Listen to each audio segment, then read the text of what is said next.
हाय दोस्तों, आप लोग का रोजगार विद पंकज यूट्यूब चैनल पे आप लोग का स्वागत है। आज जो है मैथ की शुरुआत कर रहे हैं उत्तर प्रदेश पुलिस। इसके पहले आप लोग का पूरा सिलेबस कंप्लीट हो चुका था। आज पुनः 5 महीने 5.5 महीने का समय ले रहे हैं। 5.5 महीने में मैथ का जितना टॉपिक है पूरा समाप्त करेंगे। तो पहले तुम लोग को इधर से नहीं, इधर मेंसुरेशन वाला जो पार्ट है तुम लोग को पहले हम सोच रहे हैं पहले इसको समाप्त कर दें, क्योंकि यहाँ से क्वेश्चन आते हो दिक्कत कर जाता है। तो इसको बहुत आसान तरीके से पढ़ाने की कोशिश करेंगे, पढ़ाएंगे भी इसको, लेकिन जितना हम कहें उतना तैयार करके रहिएगा यहाँ पे। तो पहले हम तुम लोग को पढ़ा रहे हैं क्षेत्रमिति। अभी उधर बाद में लेके आएंगे, पहले इस साइड में पूरा तुम लोग का क्षेत्रमिति पूरा पढ़ा दें। तो क्षेत्रमिति में ज्यादा समय नहीं लेंगे। इसमें क्या क्या पढ़ना है पहले इसके हम लोग पृष्ठभूमि को जानते हैं। तो क्षेत्रमिति में हमेशा क्षेत्रफल निकालने के लिए पूछेगा, या तो परिमाप या तो आयतन, मतलब इन सब की जब जहां बात आएगी वहां पे क्या होगा, मेंसुरेशन। क्षेत्रमिति का सवाल है। इसमें होता है 2D और 3D। इसको दो भाग में हम लोग तोड़ के पढ़ते हैं, 2D और 3D। जहां 2D होगा, 2D फिगर में हमेशा कभी आयतन नहीं पूछेगा। पूछा है आज तक? वृत्त का आयतन पूछता है क्या? वहां पे त्रिभुज का आयतन पूछेगा? कभी चतुर्भुज का आयतन मिला? कभी बहुभुज का आयतन मिला? जो 2D फिगर होते हैं उसका कभी आयतन नहीं पूछता, उसका क्या पूछता है? क्षेत्रफल पूछता है। क्या? क्षेत्रफल पूछता है। और जो 3D फिगर होते हैं, घन, घनाभ, बेलन, शंकु, गोला, प्रिज्म, पिरामिड, ये 3D फिगर है, यहाँ पे आयतन पूछता है। बात समझ गए ना? हाँ, बहुत आसान तरीके से इसको पढ़ने हम लोग पढ़ेंगे इसको। तो यहाँ पे 2D 3D जानते हो नहीं जानते हो? पहले बताओ तुम लोग। 2D पेन लाओ बताएं। 2D मतलब होता है जिसमें 2 डायमेंशन हो, और 3D मतलब होता है जिसमें 3 डायमेंशन हो। जैसे मान लो जिसमें x अक्ष होगा, y अक्ष होगा। जैसे x अक्ष हो गया, ये क्या हो गया? y अक्ष। अगर वहां पे 2 अक्ष होगा, x y, तो क्या होगा? 2D फिगर है। अगर उसमें x y और z, ये क्या हो गया? z अक्ष। और 3 अक्ष हो गया तो क्या हो गया बताओ? ये 3D फिगर हो गया। जैसे क्षेत्रफल में देखा जाए, इसमें त्रिभुज में जो भी बनेगा उसमें केवल x अक्ष होगा और y अक्ष होगा। वैसे चतुर्भुज में जो भी आपका फिगर बनेगा उसमें क्या होगा? x अक्ष होगा और y अक्ष होगा।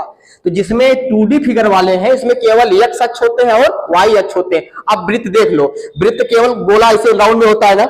होता नहीं होता? उसमें केवल x अक्ष। देखो इसी को ऐसे कर दे राउंड में, क्या बन जाएगा? गोला ही बन जाएगा ना इसे। लेकिन जो वृत्त बन जाएगा। और जो गोला होता है वो 3D फिगर होता है, उसमें x होगा, देखो भरा होता है।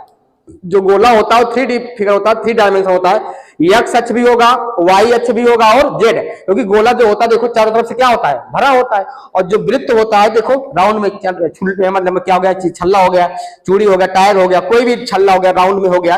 ये सब जो मिलेंगे आपको, ये सब किसमें आएंगे? ये वृत्त है ना, ये 2 डायमेंशन फिगर है ना। और जो गोला होगा क्या होगा? वो 3 डायमेंशन होगा। तो गोला और वृत्त में अंतर समझ में आया? गोला जो होता है 2 डायमेंशन फिगर है, और जो वृत्त 3 डायमेंशन है। जो वृत्त होता है वो 2 डायमेंशन है। वृत्त 2 डायमेंशन फिगर है और गोला 3 डायमेंशन है। उसमें x y z तीनों होता है। वृत्त में क्या होते हैं? x और y अक्ष होते हैं। इसको हम लोग हमेशा जो 2D फिगर होगा उसका क्षेत्रफल पूछता है, और जो 3D होता है उसका क्या पूछता है? आयतन। इसमें आयतन होते हैं, इसका कभी आयतन नहीं पूछेगा, आयतन निकलेगा ही नहीं उसका 2D फिगर में। बात समझ गए ना? लो अब समझ में आ गया होगा। अब इसमें एक एक टॉपिक को खूब अच्छे से हम लोग पढ़ेंगे। पहले हम 2D पढ़ेंगे, तो इसमें त्रिभुज पढ़ेंगे पहले। त्रिभुज के बाद क्या पढ़ेंगे? चतुर्भुज पढ़ेंगे, फिर बहुभुज पढ़ेंगे इसमें। उसके बाद वृत्त का अध्ययन करेंगे। ये त्रिभुज से भी खूब क्वेश्चन पूछता है, चतुर्भुज से भी क्वेश्चन पूछता है, बहुभुज से और वृत्त से। घन से पूछता है, घनाभ से पूछता है, बेलन से पूछेगा, शंकु से पूछेगा, गोलस पूछेगा, प्रिज्म से क्वेश्चन पूछेगा, पिरामिड से। ये लगभग इतना बड़ा जो सिलेबस है आपका, लगभग 20 दिन का समय लेगा ही आपका मैथ में। बात समझ गए ना? लगभग 20-25 दिन का सिलेबस है। एक एक टॉपिक को पहले हम लोग त्रिभुज के हर फैक्ट को पढ़ेंगे, फिर चतुर्भुज के, बहुभुज के, वृत्त के, घन, घनाभ, बेलन, शंकु, सबका एक एक फैक्ट को अच्छे से पढ़ेंगे। लेकिन हाँ, इधर पढ़ने के बाद में जितना बताएंगे नोट्स पूरा बना के रखिएगा आप लोग, और खूब प्रैक्टिस करिएगा। इस पे टॉपिक बताएंगे, उस पर सवाल लगवाएंगे, प्रैक्टिस करोगे क्वेश्चन नहीं छूटेगा। लेकिन हाँ, तुम लोग भी अपने आप से एक्टिव रहिएगा उसमें। बात समझ गए ना? यहाँ से जो क्वेश्चन है पहले इसको समाप्त कर देते हैं। अगर आप लोग कोई भी मैथ में होगा अगर पढ़ना चाहता है तो वो ज्वाइन कर सकता है। अगर वो हाई स्कूल तक मैथ पढ़ा है, ठीक ठाक हाई स्कूल तक मैथ पढ़ा है, उसकी कैलकुलेशन मजबूत करने की जिम्मा हमारे ऊपर है। हम उसका कैलकुलेशन मजबूत कर देंगे। उसका बेसिक पढ़ा के बस 1 हफ्ते 2 हफ्ते समय दे दे, जितना कैलकुलेशन, जितने टॉपिक हैं उसमें सरली, बोर्ड, मास, जितने भिन्न, जितने घातांक करड़ी, जितने टॉपिक है परमेकर्स लगा के, जितने उसका नंबर सिस्टम पूरा उसका बेसिक मजबूत कर देंगे। उसके बाद मैथ में क्या केवल रूल जानना है बस। उसमें ज्यादा समय न गवाते हुए यहाँ पे पहले हम शुरू करते हैं त्रिभुज। आज हम लोग पढ़ेंगे त्रिभुज को। देखिए जब त्रिभुज को हम लोग पढ़ेंगे, यहाँ पे डालिए हेडिंग आप लोग, पहले क्या पढ़ेंगे? त्रिभुज, ट्रिंगल। क्या पढ़ेंगे? ट्रिंगल। पहले हम लोग पढ़ेंगे त्रिभुज, डाल लीजिए। पहला टॉपिक क्या होगा? त्रिभुज होगा। आज मैथ का क्षेत्रमिति का पहला टॉपिक हम लोग पढ़ेंगे त्रिभुज, फिर चतुर्भुज, फिर बहुभुज, फिर वृत्त, इस तरह हम लोग पढ़ते रहेंगे। त्रिभुज क्या होता है बताओ?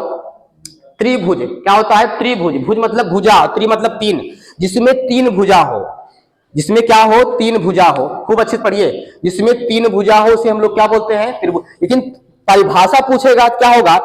तीन भुजाओं से घिरी हुई बंद आकृति को हम लोग क्या कहते हैं? अब कहोगे सर तीन भुजा है, चलो तीन भुजा हो गई, त्रिभुज है ये? बताइए, त्रिभुज होगा ये? नहीं, तीन भुजा हो लेकिन तीनों भुजाओं से क्या हो? बंद आकृति हो। तीन भुजाओं से क्या हो? बंद आकृति हो। तो यहां परिभाषा पूछने का विषय नहीं है। लेकिन जो भी टॉपिक पढ़ो, मैथ का रूल है, आजकल क्वेश्चन देख रहे हो, थोड़ा मैथों पूछ लेगा थ्योरेटिकल।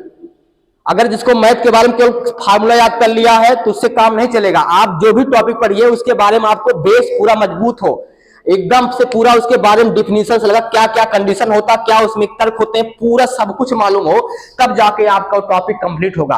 केवल फार्मूला रटने से, सवाल लगाने से बहादुरी नहीं है। क्योंकि मैथ में भी देख रहे हो थ्योरेटिकल क्वेश्चन आ रहे हैं। क्या होता है त्रिभुज में? क्या होता है जब दो भुजाओं का एक दूसरी भुज पता हो, सही कौन सही है कौन सही नहीं है, चार चार कथन देगा त्रिभुज के बारे में, कहेगा निम्न में सही है, त्रिभुज के बारे में सही है, चार कथन दे दिया। अब चारों के बारे में क्या पता है? त्रिभुज के बारे में हर फैक्ट आपको मालूम होना चाहिए। इसीलिए कोई टॉपिक पढ़ो उसके बारे में हर फैक्ट मालूम हो। त्रिभुज क्या होता है? देखो त्रिभुज जो होता है, जैसे मान लो त्रिभुज है तो ए बी सी, तीन भुजाओं से घिरी हुई बंद आकृति को हम लोग क्या बोलते हैं? त्रिभुज कहते हैं ना। तीन भुजाओं से घिरी हुई बंद आकृति को त्रिभुज कहते हैं। और त्रिभुज में कितनी भुजा होती है? तीन भुजा होती है। त्रिभुज में भुजा कितनी होती है? तीन। और तीन कोण भी होते हैं और तीन शीर्ष भी होते हैं। त्रिभुज में कितनी भुजा होती है? तीन। क्या अगर कहा जाए तीन भुजाओं से, तीन जिसमें तीन भुजा हो त्रिभुज है? नहीं, तीन भुजा हो लेकिन उससे क्या हो? बंद आकृति हो, कहीं ओपन ना हो। इसमें तीन भुजाओं से घिरी हुई बंद आकृति को हम लोग क्या कहते हैं? त्रिभुज। और त्रिभुज में कोण कितने होते हैं? तीन। त्रिभुज में कोण कितने होते हैं? तीन कोण होते हैं। भुजा कितनी होती है बताओ? भुजा कितनी होती है? तीन भुजा भी होती है। और शीर्ष कितने होते हैं? तीन शीर्ष भी होते हैं। बात समझ गए ना? जैसा फैक्ट है, आपको लिखना होगा तो लिख सकते हो वहां पे।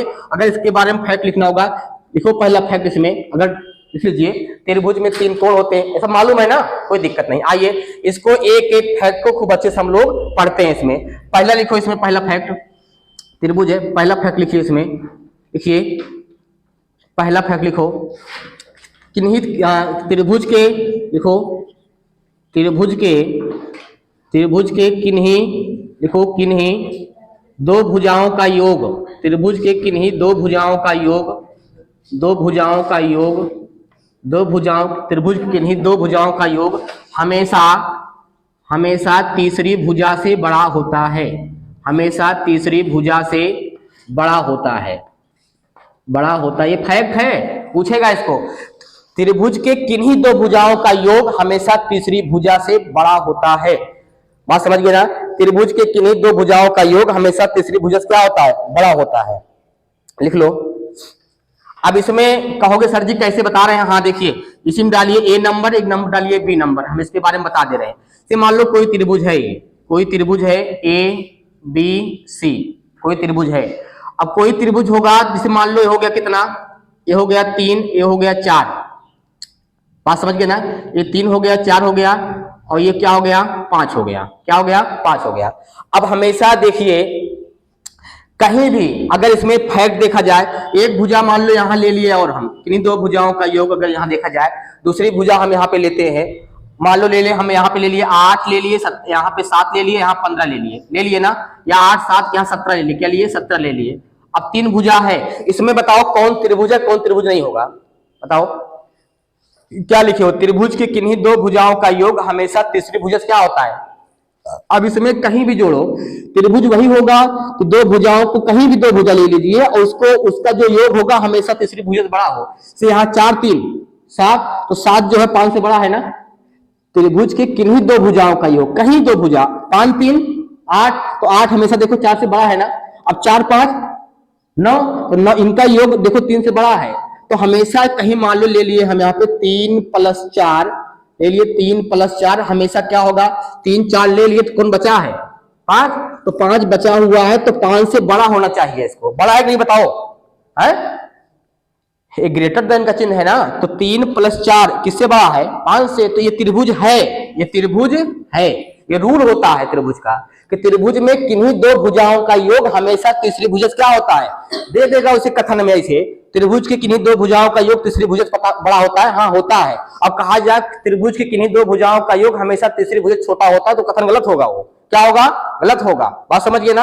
अब इसमें देखो, अब इसमें कहीं दो भुजा जो है, कोई दो भुजा ले लो, 8 7 बताओ 15 कितना होगा, 8 7 15 हो गया, और 8 7 15 हो गया, तो 15 क्या बताओ बड़ा है 17 से, नहीं बड़ा है ना, कहीं जोड़ लो, मान लो जोड़ते हो 17 और यहाँ पे 8, 17 8 कितना होगा 25, तो 25 बड़ा है 7 से, नहीं है, इसको ले लिए 17 और 7 कितना होगा बताओ, तो क्या इससे बड़ा है 8 से, नहीं। अब इसको ले लिए, नहीं बड़ा, किसी भी कंडीशन में कहीं दो भुजा ले लो, दोनों भुजा को जोड़ दो, देखो तीसरी भुजा बड़ा नहीं हो रहा है, ये छोटा हो जा रहा है।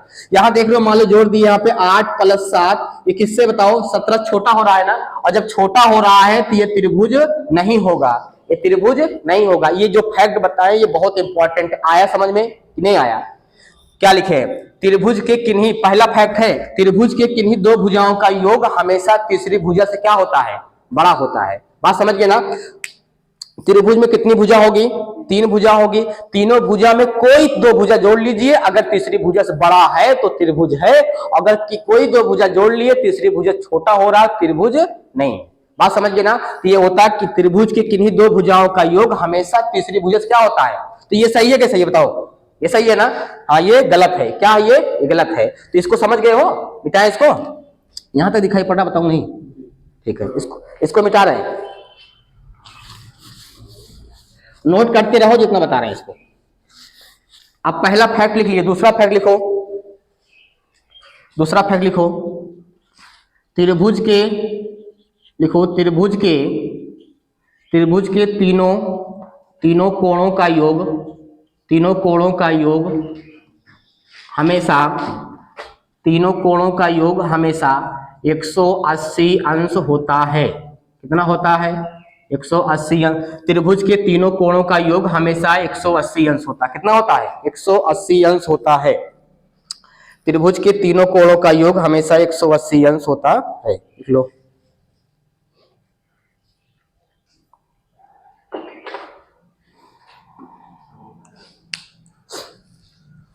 अब इसमें भी दो फैक्ट होगा, इसे मान लो एक नंबर यहां बना दिए, हम दे दिए त्रिभुज, हो गया ए हो गया, बी हो गया, ये सी हो गया, एक फैक्ट यहां दे दिए, चलो ले लिए, ए हो गया, बी हो गया, सी हो गया, त्रिभुज के तीनों कोणों का योग ऑलरेडी कितना होगा 180, अगर कम बन रहा है तो क्या त्रिभुज है, ज्यादा बन रहा है तो क्या त्रिभुज है, कतई त्रिभुज नहीं है। या हमेशा त्रिभुज के नियम फंडामेंटल है कि अगर त्रिभुज के तीनों कोणों का योग 180 हो रहा है तब वो त्रिभुज है, अगर नहीं हो रहा है तो त्रिभुज नहीं है, बात समझ गए ना। तो त्रिभुज के तीनों कोणों का योगफल कितना होता है 180 अंश होता है। अब जैसे मान लो दे दिए